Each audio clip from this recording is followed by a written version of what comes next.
السلام علیکم دوستو قائد اعظم فوج کی سیاست میں مداخلت کے اس درجہ مخالف تھے کہ جب سبھاش چندر بوس نے جاپان کی مدد سے انڈین نیشنل آرمی قائم کی تو قائد اعظم نے یہ کہہ کر اس کی مذمت کی کہ فوج کو سویلین اتھارٹی کی حکم عدولی کا اختیار حاصل نہیں ہے۔ قائد اعظم گہری سیاسی بصیرت رکھتے تھے۔ قائد اعظم قیام پاکستان کے بعد جان گئے تھے کہ بعض فوجی افسران سیاست کے معاملات میں بہت دلچسپی لیتے ہیں۔ سردار عبدالرب نشتر نے ایوب خان کے بارے میں ایک فائل قائد اعظم کو بھجوائی تو ساتھ نوٹ میں لکھا کہ ایوب خان مہاجرین کی بحالی اور ریلیف کے بجائے سیاست میں دلچسپی لیتا ہے۔ اس پر قائد اعظم نے فائل پر یہ آرڈر لکھا: میں اس آرمی افسر کو جانتا ہوں، وہ فوجی معاملات سے زیادہ سیاست میں دلچسپی لیتا ہے۔ کچھ محققین کے مطابق قائد اعظم نے محمد ایوب خان کو ملازمت سے برخاست کرنے کا بھی کہا تھا، لیکن اس موقع پر ان کے دوست اور سیکرٹری دفاع جناب سکندر مرزا کام آئے۔ پہلے ان کا وزیرستان تبادلہ کر دیا گیا اور پھر انہیں مشرقی پاکستان میں جنرل آفیسر کمانڈنگ بنا کر بھیجا گیا۔ جب قائد اعظم مشرقی پاکستان کے دورے پر ڈھاکہ گئے تو محمد ایوب خان GOC کی حیثیت سے ڈھاکہ ایئرپورٹ پر موجود تھے۔ قائد اعظم انہیں دیکھ کر حیران ہوئے اور پوچھنے لگے کہ کیا یہ ابھی تک فوج میں ہیں؟ قائد اعظم کو اندازہ ہو گیا تھا کہ بعض فوجی افسران سمجھتے ہیں کہ ملک چلانا سیاستدانوں کا کام نہیں بلکہ مؤثر اور مضبوط قیادت کا کام ہے۔ اس لیے قائد اعظم نے اس سلسلے میں ضروری اقدام لینے کی کوشش کی اور فوجی افسران کو براہ راست سمجھانے کی بھی کوشش کی۔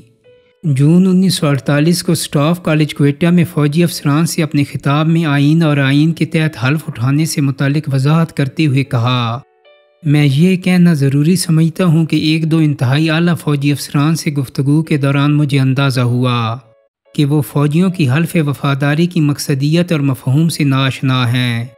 میں اس موقع سے فائدہ اٹھاتے ہوئے حلف نامہ پڑھ کر آپ کو یاد دلانا چاہتا ہوں۔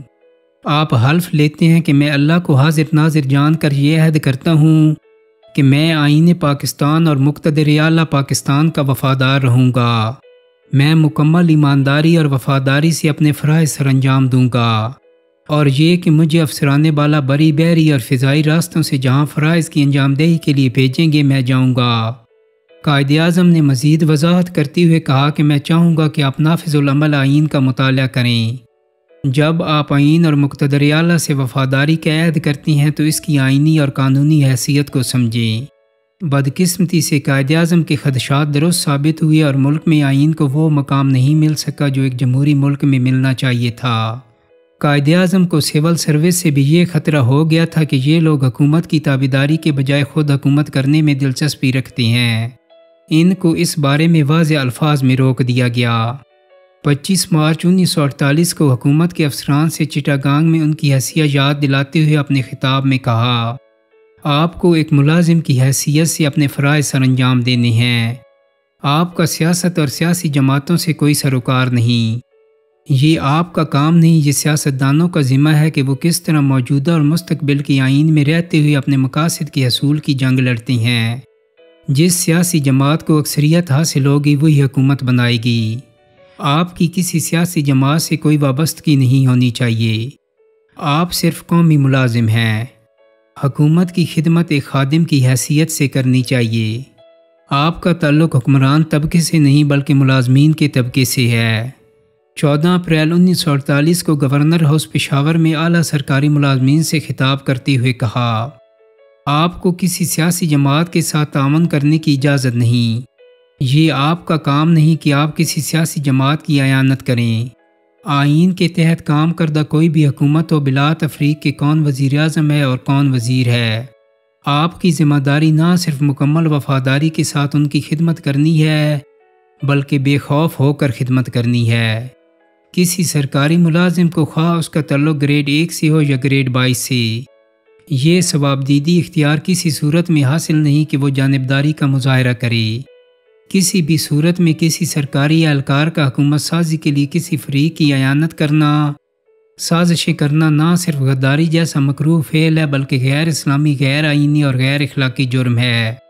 حکومت ان ملازمین کو عوام کی خدمت کے لیے بھرتی کرتی ہے، اور جس معاشرے میں یہ سرکاری ملازم حکمران بن جاتے ہیں، قوم کی خون پسینے کی کمائی سے ناجائز مراحت حاصل کرنے ناجائز طور پر عہدوں اور مرتبوں کے حصول کے لیے ذاتی خودی اور قومی اہمیت کو قربان کر دیتی ہیں، تو وہ قوموں کا ایک ایسا ناسور بن جاتی ہیں جس کا اثر زائل کرنے کے لیے کئی دہائیاں چاہیے۔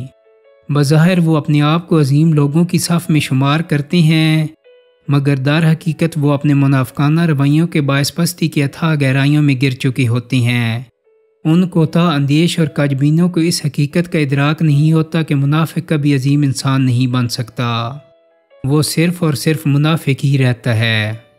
تاریخ انسانی ایسے منافقوں کے انجاموں سے بھری ہوئی ہے۔ دوستو، قائد اعظم کو اس مفاد پرست ٹولے کے عزائم کا بخوبی اندازہ تھا، اسی لیے اپنی تقاریر میں بارہا انہیں متنبہ کیا۔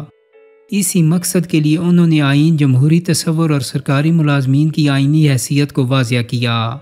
جسٹس منیر نے نظریہ ضرورت والے اپنے فیصلے میں یہ موقف اختیار کیا تھا کہ پاکستان نے مکمل آزادی حاصل نہیں کی اور اب بھی جزوی طور پر تاج برطانیہ کا حصہ ہے۔ اس روح سے دستور ساز اسمبلی گورنر جنرل کے ماتحت ہے اور گورنر جنرل کو اسے برخاست کرنے کا اختیار حاصل ہے۔ اس مقدمے میں صرف ایک غیر مسلم جج جسٹس کارنیلس نے یہ موقف اختیار کیا کہ پاکستان مکمل طور پر آزاد مملکت ہے اور دستور ساز اسمبلی ایک خود مختار ادارہ ہے جسے گورنر جنرل برطرف نہیں کر سکتا۔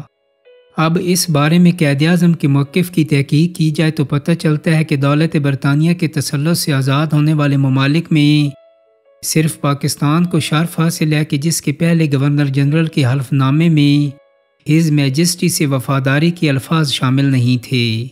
پاکستان کے نامور ماہر قانون جناب احسن ظفر کی کتاب عدالت میں سیاست کے صفحہ 181 پر جناب احسن ظفر لکھتے ہیں، ہم نے اپنی تحقیق پاکستان کی ابتدائی تاریخ سے شروع کی۔ حلف کی اہمیت کا اس سے پتہ چلتا ہے کہ جب 15 اگست 1947 کو قائد اعظم محمد علی جناح کے بطور گورنر جنرل پاکستان حلف اٹھانے کا وقت آیا تو گورنر جنرل کے حلف کے الفاظ کو جناح صاحب کے اعتراض کی روشنی میں تبدیل کرنا پڑا۔ ہوا یوں کہ انڈین انڈیپینڈنس ایکٹ 1947 جس کے تحت پاکستان اور بھارت کو آزادی ملی تھی، اس کے مطابق نئی مملکت کے گورنر جنرل کو اپنا عہدہ سنبھالنے سے پہلے مندرجہ ذیل حلف اٹھانا پڑتا۔ ہز میجسٹی جارج ششم بادشاہ برطانیہ کے جاری کردہ پروانے کے مطابق حلف نامہ کے الفاظ یوں تھے، میں حلف اٹھاتا ہوں کہ میں ہز میجسٹی کا پورا وفادار رہوں گا اور میں ہز میجسٹی اور ان کے جانشینوں کو وفاداری کا بھی یقین دلاتا ہوں۔ حلف اٹھاتے وقت جناح نے ہز میجسٹی کی وفاداری کے الفاظ پر اعتراض کیا اور اس کی جگہ جن الفاظ کی تبدیلی حکومت برطانیہ سے منوائی وہ یوں تھے، میں حلف اٹھاتا ہوں کہ میں نافذ العمل آئین پاکستان سے وفادار رہوں گا۔ ہز میجسٹی سے وفاداری کے بجائے آئین پاکستان سے وفاداری کی تبدیلی فقہی اور آئینی لحاظ سے کس قدر اہم تھی، اس پر ابھی تک ہمارے مورخین نے کوئی زیادہ توجہ نہیں دی ہے۔ قائد اعظم نے شخصیت پرستی کے بجائے آئین کو اہمیت دی تھی۔ وہ خود کو بھی آئین کا پابند بنانا چاہتے تھے اور قوم کو بھی آئین کی اہمیت بتا رہے تھے۔ یہ بات بھی آپ لوگوں کو معلوم ہونی چاہیے کہ برطانیہ کے تحت جتنے بھی نو آبادیاتی ملک کسی وقت بھی آزاد ہوئے، ان کے سربراہوں نے وقت آزادی وہی حلف اٹھایا جو ہز میجسٹی کے پروانہ میں درج تھا۔ الفاظ کی تبدیلی صرف پاکستان کے گورنر جنرل قائد اعظم محمد علی جناح کے اصرار پر کی گئی تھی۔ دوستو، امید کرتا ہوں کہ میری آج کی ویڈیو آپ کو پسند آئی ہوگی۔ اگر ویڈیو اچھی لگی ہے تو اس کو لائک اور شیئر کر دیں۔ میرے چینل کو سبسکرائب کرنے کے ساتھ ساتھ بیل آئیکن کو بھی کلک کر دیں تاکہ آپ کو میری آنے والی مزید ویڈیوز کے نوٹیفیکیشن ملتے رہیں۔ بہت جلد ہی ایک نئی ویڈیو کے ساتھ ملاقات ہوگی۔ اپنا بہت سارا خیال رکھیے گا۔ اللہ حافظ۔